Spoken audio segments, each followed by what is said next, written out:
नमस्कार प्यारे बच्चों, क्या हालचाल, कैसे आप सभी। I hope you are well and good. मैं हूं आपका अपना पवन सर और आज के इस वीडियो में हम बात करेंगे जयपुर जिले के हाफ ईयरली फिजिक्स के पेपर की। भाई अब तक जो मेरे पास पेपर पहुंचे हैं उनमें से सबसे बेस्ट क्वालिटी का यदि पेपर कहा जाए, स्टैंडर्ड वाला पेपर कहा जाए, तो वो सिरोही डिस्ट्रिक्ट का। और अब तक जो पहुंचे हैं उनमें लो स्टैंडर्ड, जो बहुत यूँ कह दो कि कुछ भी नहीं पूछा गया, ऐसा यदि पेपर कहा जाए तो वो है अजमेर डिस्ट्रिक्ट का। अजमेर, सिरोही और नागौर के पेपर ऑलरेडी मैंने अपलोड कर दिए, यदि आपने नहीं देखे तो उनको ज़रूर देख लेना। पेपर को देखने से आपके अलग अलग क्वेश्चंस का एक कलेक्शन आपके पास हो जाएगा और आपको एक अच्छा कॉन्फिडेंस भी बनेगा, क्योंकि बोर्ड एग्जाम की तैयारी इन्हीं से जुड़ी रहेगी। चलिए शुरू करते हैं आज के इस वीडियो में। जयपुर के पेपर की बात करते हैं तो भाई वही टाइमिंग वाइमिंग सारा वही, मार्क स्कीम वही है, सबका सेम है। पहला क्वेश्चन दे रखा कि विद्युत फ्लक्स का मात्रक है। विद्युत फ्लक्स का मात्रक, अब देखो बेटा, पाई क्या होता है, ई इंटू ए, यही तो होता है। तो यहाँ पर ई का क्या हो जाएगा, वोल्ट प्रति मीटर, और इसका हो जाएगा मीटर स्क्वायर। तो वोल्ट इंटू मीटर, ये क्या हो जाएगा, इसका आंसर हो जाएगा। ठीक है, क्लियर है। वैसे ऐसा ही मात्रक वेबर होता है, उसको हम वेबर बोलते हैं। ठीक है, चलिए नेक्स्ट क्वेश्चन कह रहा है कि किसी आवेश को अनंत से विद्युत क्षेत्र के भीतर किसी बिंदु P तक लाने में किया गया कार्य W हो, तो उस बिंदु पर विभव का मान क्या होगा। तो उस बिंदु पर विभव का मान बेटा आपका W बटा Q होगा, एकांक आवेश को लाने में किया गया कार्य। नेक्स्ट क्वेश्चन कह रहा है कि रेखीय आवेश घनत्व का मात्रक होता है। तो रेखीय आवेश घनत्व लैम्डा क्या होता है भाई, dq बटा dl, एकांक लंबाई पर वितरित आवेश का मान। तो क्या हो जाएगा, कूलाम प्रति मीटर, इसका क्या हो जाएगा, मात्रक। नेक्स्ट क्वेश्चन कह रहा है कि विद्युत द्विध्रुव के कारण उसके निरक्ष पर विद्युत विभव का मान कितना होता है। ध्यान रखना भाई, निरक्ष पर बात कर रहा है, तो निरक्ष पर विद्युत विभव का मान होता है सर 0। ठीक है, हाँ, क्योंकि किसी भी थीटा स्थिति पर बात करें तो v होता है kp cos थीटा बटा r क्यूब, यही होता है, या r स्क्वायर होता है, r स्क्वायर होता है। ठीक है, अब यहां पर ध्यान देना बेटा, जब थीटा इक्वल टू 90 डिग्री निरक्ष की स्थिति की बात करेंगे तो थीटा बराबर 90 हो जाएगा, उस सिचुएशन में विभव क्या हो जाएगा, 0। नेक्स्ट क्वेश्चन कह रहा प्रतिरोधकता का मात्रक बताइए। आप जानते हैं यहां से r क्या होता है, रो l बाई ए। तो आपको किसका मात्रक पूछा है, प्रतिरोधकता। तो प्रतिरोधक क्या हो जाएगा, R A divide by L. तो बेटा ओम गुणा metre square divide by metre, तो मीटर से मीटर गया, क्या आया, ओम इंटू मीटर। तो इसका आंसर हो जाएगा ओम इंटू मीटर। नेक्स्ट कह रहा है टोरॉइड के चुंबकीय आघूर्ण का मान होता है। चुंबकीय आघूर्ण का मान पूछा है टोरॉइड के लिए। चुंबकीय आघूर्ण वैसे होता क्या है, एक बार आप कमेंट सेक्शन में इस क्वेश्चन पर डिस्कशन जरूर करना। भाई चुंबकीय क्षेत्र पूछता तो हम बता देते, है ना। अब चुंबकीय आघूर्ण पूछा है तो किस प्रकार से चुंबकीय आघूर्ण की गणना की जाती है, क्या होता है, फॉर्मूला मैं बता देता हूं। एम होता है एन आई और ए, चुंबकीय आघूर्ण का फॉर्मूला क्या होता है, एन आई और ए। अब आप किस प्रकार से इसका आंसर फाइंड आउट करेंगे, आप जरूर कमेंट सेक्शन में बताना। नेक्स्ट क्वेश्चन, और ये एक अच्छा क्वेश्चन है, बोर्ड एग्जाम में आ सकता है ऐसा क्वेश्चन। ठीक है, इसलिए जब भी कोई अच्छा क्वेश्चन होता है तो मेरी एक टेंडेंसी रहती है, अपना माइंड सेट रहता है कि उस अच्छे क्वेश्चन को डिस्कशन के लिए छोड़ा जाए, है ना। डायरेक्ट आप आंसर दे दोगे तो वो अच्छा क्वेश्चन नहीं है, और यदि आप डायरेक्ट आंसर दे दोगे तो फिर आप वो अच्छा क्वेश्चन मतलब आगे के लिए अपनी वैल्यू खत्म कर चुका है। तो आप इस क्वेश्चन पर जरूर डिस्कस करना, राइट। ओके भाई, नेक्स्ट क्वेश्चन की बात करते हैं। दो पदार्थों के लिए अपवर्तनांक जो है, ये कह रहा है कि 1.33 और 1.5 है, कौन सा पदार्थ अधिक सघन है। यानी ध्यान रखना बेटा, प्रकाशिक सघनता की बात की जाएगी तो जिसका अपवर्तनांक ज्यादा होगा वो अधिक सघन होगा। ठीक है, और यदि डेंसिटी की टर्म में बात, एक तो होता है मास डेंसिटी, एक होता है ऑप्टिकल डेंसिटी।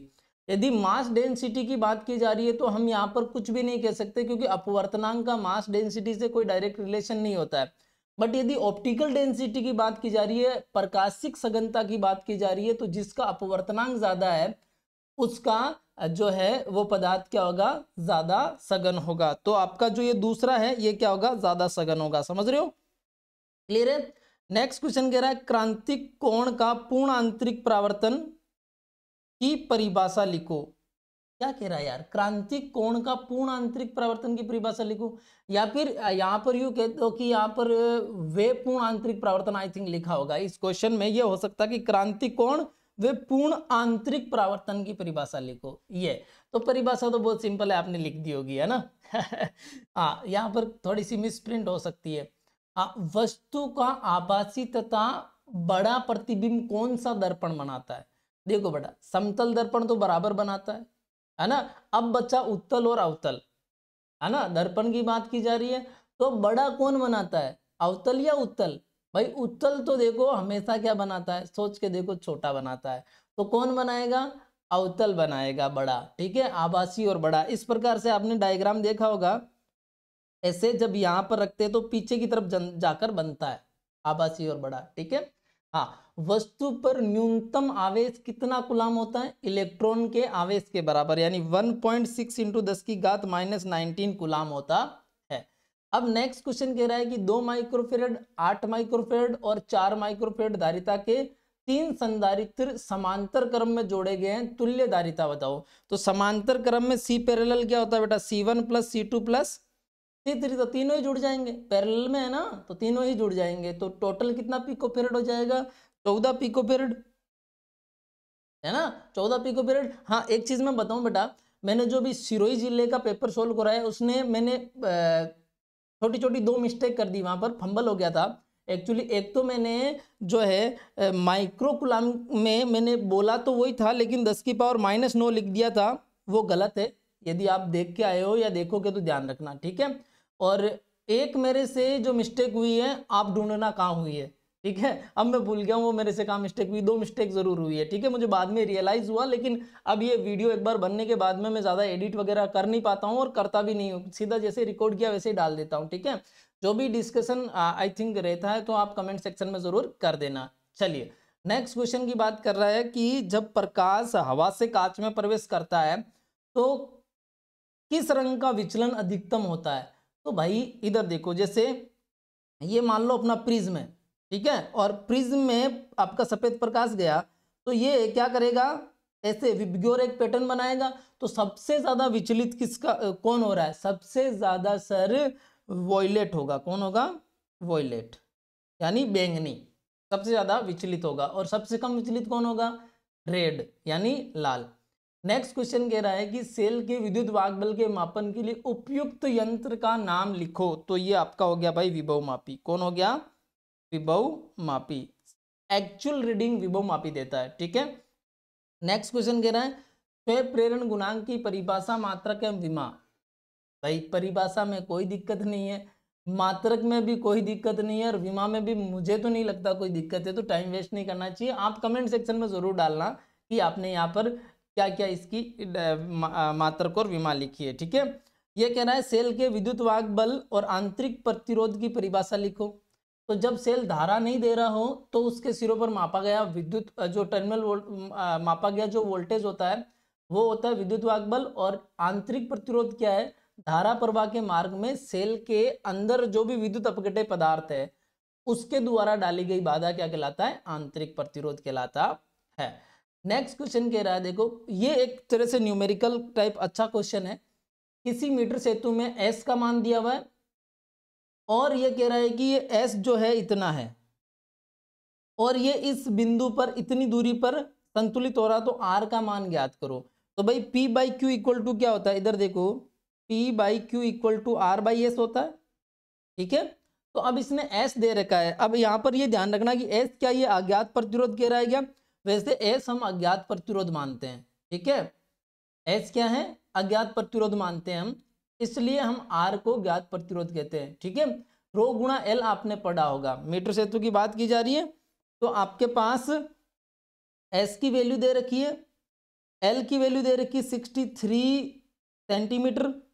तो आपने जो फॉर्मूला पढ़ रखा है देखो, रो एल डिवाइड बाई ये हो जाएगा रो इंटू 100 माइनस एल, तो ये कैंसिल हो गया, आर बाई एस यही होता है। तो यहाँ पर आपके पास आर की वैल्यू क्या आ जाएगी, आर की वैल्यू आ जाएगी सर एस एल बटा 100 माइनस एल। तो आपको एस की वैल्यू दे रखी कितनी लेट मी चेक इट, कितनी दे रखी है 3.7, कितनी दे रखी है 3.7, और इसकी दे रखी 63, और 63 इसमें से घटेगा तो नीचे क्या आ जाएगा 27 या 37 है ना। तो अब आप इसको जब काटोगे तो ये कितनी बार जाएगा बताओ, 10 बार, तो 6.3 आर का मान आएगा 6.3 ओम। कैसे किया पता चला होगा, बहुत सिंपल सा आपका एक्सप्लेनेशन है, इसका कोई बड़ा एक्सप्लेनेशन नहीं है। फिर भी यदि आपको नहीं समझ में आया तो जितने भी ये इंपॉर्टेंट क्वेश्चंस एंड न्यूमेरिकल्स बचते हैं उनकी कैलकुलेशन हम अलग से आपको जरूर से प्रोवाइड करेंगे टाइम रहते, ठीक है। चलो नेक्स्ट क्वेश्चन की बात करते हैं। ये कह रहा है विद्युत आवेश का क्वांटीकरण को समझाइए, आवेश के क्वांटा का मान लिखिए। तो भाई आवेश का क्वांटा कौन होता है, इलेक्ट्रॉन, और उसका मान होता है 1.6 × 10⁻⁻19 कूलम। और आवेश का क्वांटमीकरण क्या होता है, आवेश का क्वांटमीकरण होता है सर किसी भी वस्तु पर कुल आवेश जो है वो एक न्यूनतम आवेश के पूर्ण गुणज के रूप में रहेगा, और वो न्यूनतम आवेश क्या होता है, इलेक्ट्रॉनिक आवेश होता है, ठीक है, क्लियर है, ओके।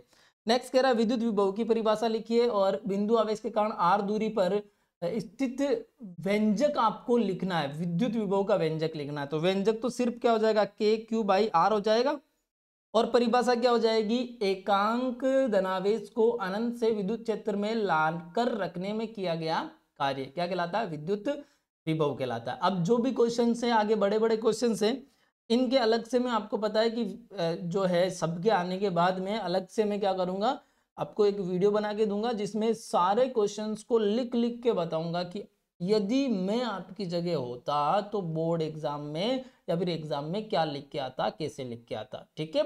यदि आप चाहते कि हाँ सर लास्ट में ऐसा जरूर देना, तो आप कमेंट सेक्शन में कमेंट करके आप मुझे जरूर मोटिवेट करें, राइट। जब आप कमेंट सेक्शन में जब आप इंटरेक्ट करते हैं तो फिर मुझे भी लगता है कि हाँ बच्चे जानना चाह रहे हैं, तो फिर वो चीज़ें तैयार करने में मुझे भी एक मज़ा आता है ना। अदरवाइज ये सारी चीज़ें करने में थोड़ा जोर तो आता ही है, जोर आने का मीनिंग ये है कि रिस्पॉन्स नहीं मिलता ना, तब ऐसा लगता है कि यार बच्चे तो देख ही नहीं रहे अपन किसको पढ़ा रहे हैं, राइट, ओके। तो दोस्तों के साथ शेयर जरूर करना, शेयर करना मत भूलना, ठीक है। चलो नेक्स्ट क्वेश्चन जो दे रखा है कि स्थिर वैद्युत के लिए गाउस का नियम लिखना है। गाउस के नियम से एक समान रूप से आवेशित अनंत विस्तार के सीधे तार के कारण किसी बिंदु पर विद्युत क्षेत्र की तीव्रता का व्यंजक ज्ञात करना है और आवश्यक चित्र बनाना है। ये सिरोही में भी आया हुआ है, और ये हमारे अजमेर में भी शायद आया हुआ है, नागौर में भी। तो ये सारे क्वेश्चन जो है ना इनको मैं अलग से करवाऊंगा। फिर विद्युत चुंबकीय प्रेरण की बात कर रहा है, और साथ के साथ वो क्या कर रहा है, फैराडे के नियम पूछ रहा है, ठीक है, आप अच्छे से कर लोगे। ये उत्तल लेंस के लिए आपको एक तरह से लेंस समीकरण बनाना है, ठीक है, UV संबंध के ज्ञात करना है, आवश्यक किरण चित्र बनाकर आपको। तो 1/f इक्वल टू क्या होता है 1/v - 1/u, ये आपको क्या करना है, बनाना है, ठीक है। अब ये आपको क्या कह रहा है, इसी में एक न्यूमेरिकल दे रहा है कि एक वस्तु का प्रतिबिंब वस्तु से 60 सेंटीमीटर दूर बनता है, जबकि वस्तु तथा प्रतिबिंब के ठीक बीच एक लेंस रखा हुआ है, लेंस की फोकस दूरी ज्ञात कीजिए। ये काफी अच्छा क्वेश्चन है, वेरी गुड क्वेश्चन, ठीक है, काफी अच्छा क्वेश्चन है, इसको आपको सोल्व करना है, मैं तो आपको करवाऊंगा, ठीक है। चलो भाई नेक्स्ट क्वेश्चन जो इसमें अथवा में दे रखा है वो संधारित्रों के पार्श्वक्रम की तुल्य धारिता के लिए व्यंजक बनाना है, और आवेशित संधारित्र में संचित ऊर्जा के लिए, संग्रहित ऊर्जा के लिए आपको व्यंजक बनाना है। यानी एक तो C पैरेलल का सूत्र बनाना था, C1 + C2 + up to Cn हो गया, और एक संचित ऊर्जा का सूत्र क्या हो जाएगा 1/2 CV², या फिर आप कह सकते हो Q²/2C, या फिर QV/2। ये सारे फॉर्मूले क्या है, सेम है, स्थिति ऊर्जा के ये फॉर्मूले आपको बनाने थे। सो मैंने यहाँ पर स्पीडली इसलिए किया है कि मेरे को बहुत सारे पेपर क्या करने हैं, सॉल्व करने हैं, आपको प्रोवाइड करने हैं। तो मोस्टली छोटे क्वेश्चंस जो है उनके तो सबके लगभग जवाब मैंने दे दिए। कम समय में, आपका भी ज़्यादा समय नहीं जाए, कम समय में आपको एक बार आपके पेपर का ओवरव्यू मिल जाए। जो पीछे बड़े क्वेश्चंस हैं 4-4 नंबर के, 3-3 नंबर के, या फिर कोई अच्छा न्यूमेरिकल है जो बोर्ड एग्जाम में रिपीट होने के चांसेस रखता है, उनके लिए मैं अच्छे से आपको क्या करूँगा, लिख के अपने हाथ से और फिर समझाऊंगा, ठीक है, ताकि और उनको जो उनके जो आंसर है उनके भी आपको PDF फॉर्मेट में जो वो PDF बनेगा, वो PDF में आपको टेलीग्राम पर क्या कर दूंगा, शेयर कर दूंगा। यदि आपने टेलीग्राम को अब तक ज्वाइन नहीं किया है तो डिस्क्रिप्शन में लिंक दिया हुआ है, टेलीग्राम को ज्वाइन कर लेना। और यदि आपने ऐप डाउनलोड नहीं किया, और यदि आप चाहते हैं कि ऐप से आप कोई कोर्स परचेज करके, जो 31 दिसंबर बाद आपको अवेलेबल रहेंगे वहां पर कोर्सेज, फिजिक्स और मैथ्स के लिए अभी से इंपॉर्टेंट क्वेश्चंस जो बोर्ड एग्जाम में आ सकते हैं, छोटे question, 1 liner question, numerical, derivation, chapter wise आपको वहां पर बेस्ट और एक यू कह दो कि एक बाउंडेड कंटेंट मिलेगा, उससे बाहर कुछ नहीं, यानी यही पढ़ना है, ऐसा आपको वहाँ कंटेंट प्रोवाइड होगा। राइट, आप चाहते हैं तो ज़रूर से ज्वाइन करना, और यदि अब नए आए हैं तो चैनल को सब्सक्राइब करके बेल आइकन को दबाना मत भूलना। मिलते हैं नेक्स्ट वीडियो में, तब तक के लिए जय हिंद, वंदे मातरम, भारत माता की जय। खाते रहे, पीते रहे, स्वस्थ रहे, सुरक्षित रहे, अपना ख्याल रखें, अपनों का ख्याल रखें। All the very best.